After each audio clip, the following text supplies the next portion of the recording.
അനുസരണമുള്ള പിള്ളേര് ഇവിടുത്തെ പിള്ളേരെ ലച്ചും കേശു ശിവാനിയൊക്കെ എനിക്ക് തോന്നിയിട്ടൊന്നുമില്ലേ? നിനക്ക് തോന്നിയിട്ടില്ല? സത്യം, ഞാൻ ഇവിടുന്ന് ഗൾഫിൽ പോയ അന്ന് മുമ്പൊക്കെ ഞാൻ ഇവിടെ തന്നെ ആയിരുന്നു സ്ഥിരം. ഒരു വര വരച്ചിട്ട് എല്ലാത്തിനും ഒന്ന് വിളിച്ചാൽ മതി, അവിടെ ഒന്ന് നിരന്ന് നിൽക്കും.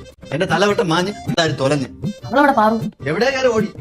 അടി അടിക്കാൻ വേണ്ടി പിടിച്ചപ്പോ ഞാൻ ചുമ്മാ കയറി പിടിച്ചാണ്. 2 അടിയുടെ കുറവുണ്ടായിരുന്നു, ഞാൻ തന്നെ കൊടുക്കും.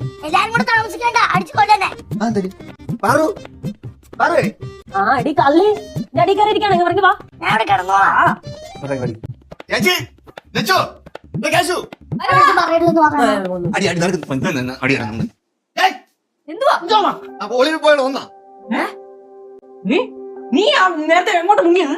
അവള് കട്ടിലിന്റെ അടി ഇരിക്കുന്നു. അച്ഛൻ റോട്ടിലേക്ക് ഇറങ്ങിയത് നന്നായി, ഇല്ലെങ്കിൽ പാറുവിന്റെ കാര്യം ഗോവിന്ദ. എന്താണ് പാറുടെ കാര്യം?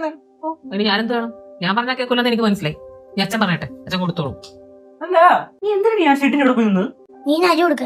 സത്യം പറ പാറു, എത്ര നാളെ പരിപാടി തുടങ്ങിയിട്ട്? കുറച്ചു മാസം.